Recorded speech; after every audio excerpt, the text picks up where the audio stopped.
graduation me. Happy Memorial Day to you all. Thank you for those that have paid the ultimate price, to your brothers and sisters, to the ones that have made it physically home but not mentally.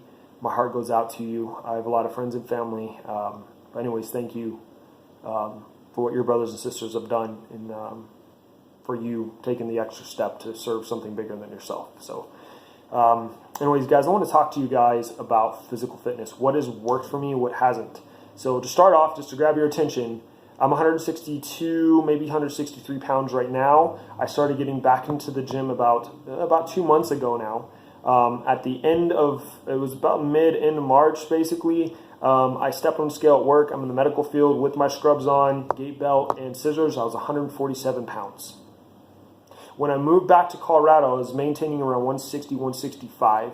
I lost that in a period of 6 months because I take full responsibility for neglecting myself. I can use the excuses all day long. I had a lot of change in life. I'm taking care of my mom, all this stuff.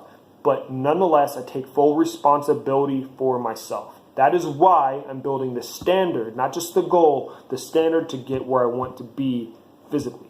I fully believe in physical fitness is good for the mentality. It's good for your brain. It's good for your life outlook, because if you can force and push yourself in the gym, you can do the same in life. The other thing is, I work in the medical field, taking care of people that are 50, 60, 70 years old that have not taken care of their body. That's the result. That's the research and development. Don't do that to yourself. Please, please, please don't, because it is heartbreaking when somebody is 50, barely 60 years old, and now they have to go into a long-term care facility because they chose not to take care of their body when they could, and now it's not taking care of them. But if you take care of it now, it will take care of you in the long run.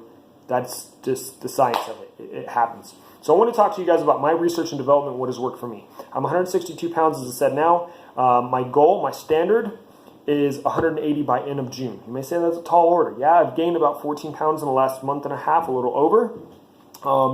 And I'm starting to learn new things, what I'm going to have to do differently in order to achieve the standard. But the biggest lesson in this is I set my standard so high that it seems impossible, because it's going to force me to work myself harder. That's the key step to your physical goal. Set it so high it seems impossible. Set it as a standard, not just a goal. Goals are milestones to your standards. Goals are milestones to your whys. To achieve them, they have to be set so high it's going to force yourself to work harder. So that's the first step, I believe, in physical anything, is if you want to get somewhere, you have to set a standard so high that it's worthy to be called a standard or a goal or a why or whatever, and you're going to have to work for it. That's how I've been getting the results. But here's what I do physical fitness-wise. I'm just going to take a few minutes of you guys' time. You're welcome to tell me what has worked for you, or if you don't like my thesis, my theory on my research and development. Look, guys, the biggest I've been is 185, 190 pounds when I was in Job Corps about 11, 12 years ago. Okay, because I had a gym. I had 3 courses a meal that were full meals a day. They focused on nutrition and stuff while we were there. And as I said, that we had a gym. That was the biggest I was. Fit-wise, though, was probably about a year and a half ago is when I was really starting to see what fit versus big was. But anyways, 147 pounds to where I'm at right now. What has worked for me is I started to study how people work out. What I do differently is, regardless of what muscle group you're working on, I start with a really low weight setting for my warm-up. So if I'm doing arms or legs or chest, I'm starting with the lowest, or back, whatever. The focus is starting with a low weight setting. I'm doing, to give you the example what I mean, I'm doing arms, okay?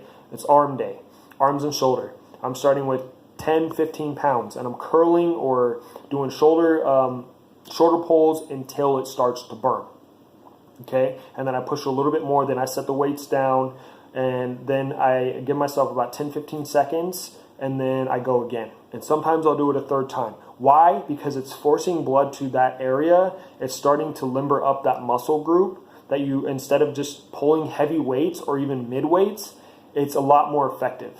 It's going to tone you more. It's also going to build actual strength. Here's what I tell people. You think you can curl 55 pounds? Go to a bench and see if you can get a vertical one. Lay your arm flat and take that 55 pounds and see how many times you can curl it. That's really going to show you where your strength's at. humble yourself and understand that strength, sometimes if you want to get big, you're going to get big. Do what you want to do. Do the full body motion curls and see where that gets you. But people that are strong, do things slow, do things at a low weight, because it's actually building the strength for that category of weight. So I start with low weights. Then I go to mid weights. So for me, arm curl wise, using the example, heavy set wise, I can do 45 pounds without using my body motion doing this stuff. Okay, I can just use my arm straight and I can curl it up five times. I'm good to go. But I go mid-weight first to start my workout after my warm-up, and that's 35 pounds. I do 12 reps in a set, and then what I do is I set that down, give myself about 10-15 seconds, then I do it again. I try to get 2 to 3 sets in before I go to my heavy. Once I go to my heavy, my 45 pounds, I'm doing 5 reps in 1 set, and that's it. And then I'll go down to my midweight again and try to match it, doing 10 to 12 reps in a set. And I do that twice. Then I go back up to my heavy, but this is the thing that I do when I try to force myself. I go back down to the low weight setting and then back up to the high. So no middle. Go down to the low setting, burn my arms, then go back up to the heavy. And then what I'll do is my full cool down is I go heavy, low, heavy, mid, low. Whatever you can do in those sets. It's not counting reps at that time. It's until your arms start to give out and burn. That is what's been successful for me. From any muscle group that I've worked out, that I've seen improvement, toning on, or where my weight's starting to improve, my traps, I can tell when I'm losing weight, my clavicle is fully exposed, it's not anymore. That's what's worked for me. So if that works for you guys, please share this with somebody. My standard is not just for myself, it's to inspire other people to change their outlook on life, starting from the body to the mind to finances. All right, guys, God bless. We'll see you next time.